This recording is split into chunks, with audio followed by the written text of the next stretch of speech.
Fatti bene, né? Anche il collo e le orecchie.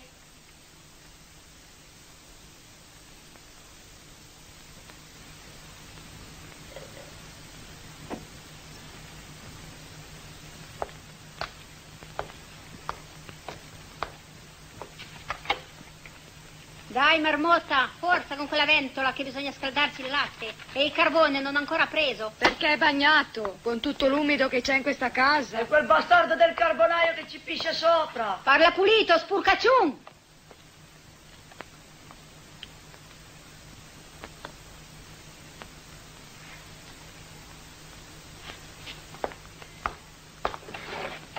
Su, sveglia! E lascialo stare per oggi, che stanotte ho avuto anche il mal di pancia. Tutte scuse, che non ha voglia di studiare. Non è vero! Ah no, Senti, furbacchione, io magari non so leggere, ma i numeri li conosco. E questo segnato in rosso è proprio un bel zero. Omero, i soldi per la spesa, né? Un'altra volta, ma se siamo solo a metà settimana.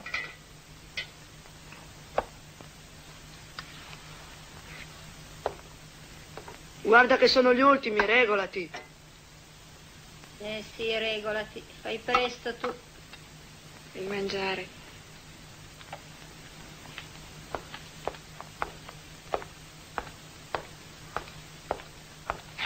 Ma ti sei lavato? Ciao.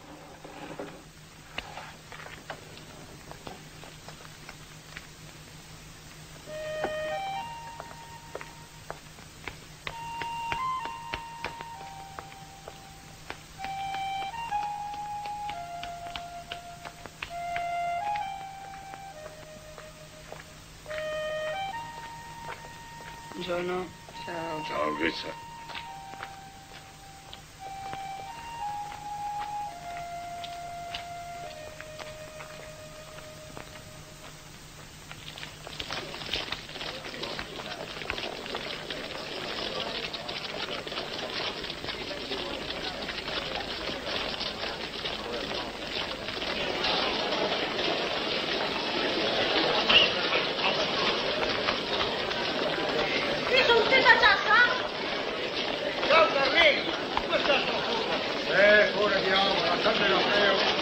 Dai, Malengo, sveglia! Bugia, bugia come torno. Per Vittoria? Arrivo, sta tranquilla. Ciao, Matera. Sono groppa stamattina.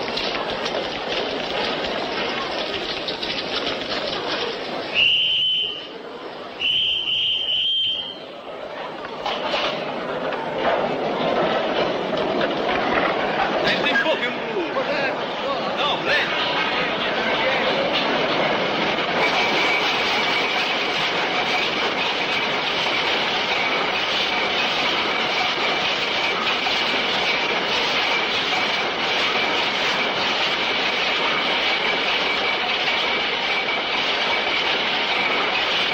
Che Balengo, a me non me lo dici, capito?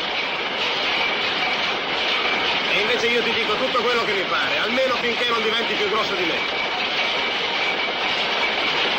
Insomma, tanto per chiarire.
Povero riserabile, sempre riserabile. Ma anche più bene. Rosetta! Rosetta, su chi? Rosetta! Che testa che te che, fammelo portare qui con questo freddo. Non lo vedo mai. Quando esco dorme, quando rientro dorme. Ci avrò bene il diritto di vederlo. Vai, vicini. Vai,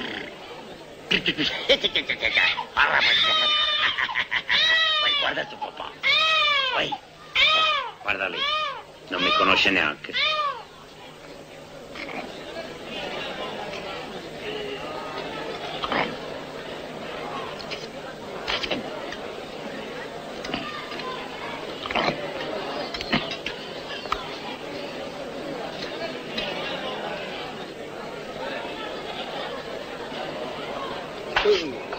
Così impari, schifoso.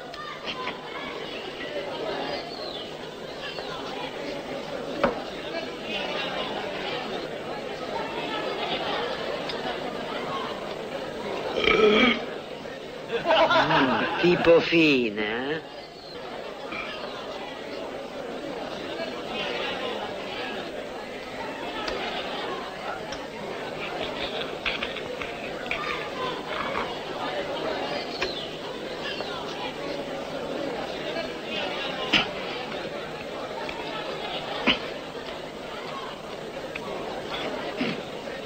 Papà.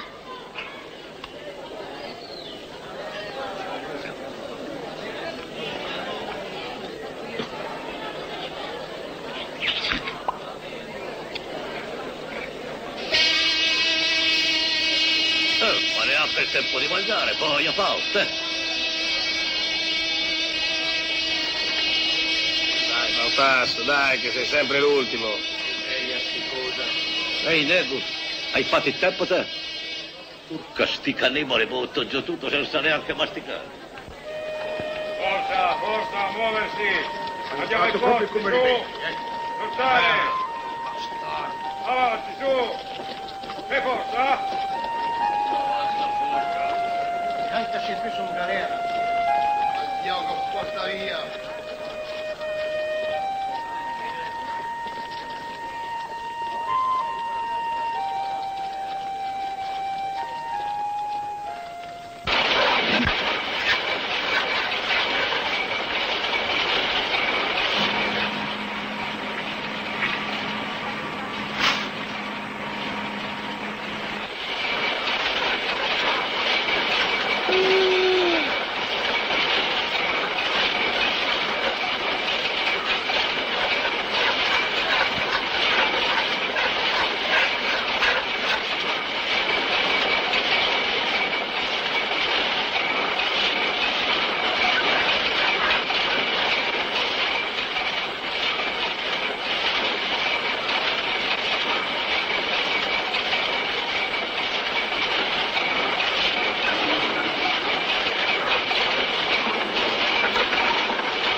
Il Dio te l'ho fatto ribaltare!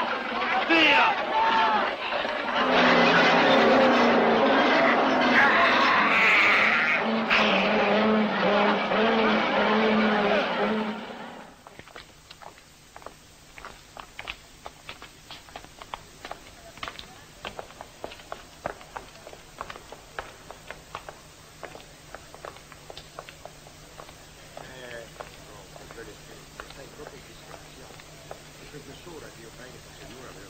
Come sta? Come vuoi che sta? Una mano non ricresce mica. Coletta per il mondino. Sempre collette, solamente collette sappiamo fare, eh? Raul ha ragione. Scusa, neanche questo volete fare per quel disgraziato? Che bestie siete? Te lo dico io che bestie siamo. 14 ore di macchina e mezz'ora per mangiare. Poi quando capita una disgrazia, mica andiamo dal padrone a cercare di avere l'orario più cristiano. No, non corriamo mica rischi noi. Noi facciamo le collette. Pautasso? Cenerone? Pecoroni, ecco cosa siamo. Pecoroni. Cosa c'entra illuminare il pautasso? Beh, sono sempre pronto. E se dici che è mica vero è come che dici che vuoi una sberla e ti contatto subito. Ma papà, dai, non scaldarti subito, che le parole non fanno mica polenta. Brava Cita, ditemi come tira avanti il mondino adesso? Con le nostre elemosine voglio ridere. Neanche un fondo mutuo abbiamo, porca vacca. Ma va, poi sono io che fa delle chiacchiere. Martinetti, non hai mica risposto, ti ho detto che sono pronto. A che cosa? Ad andare dal padrone e a cantarsela. A cantarci cosa? Ma io non so quello che volete. Insomma, a fare qualche bordello. A dirci che 14 ore al giorno di lavoro sono troppe. Bravo! Ma hai rubato il pensiero. O se le riducono Giusto, o noi... Vediamo chi ci va a parlare, formiamo una comitiva. Bravi! Io mi metto come capo. No, niente capi, tutti uguali. Tu, lui, io... E io? Sì, anche le donne adesso, è mica serio. Ah, a lavorare sì, a pagare le collette sì, a far valere i nostri doveri no. Guarda che si chiama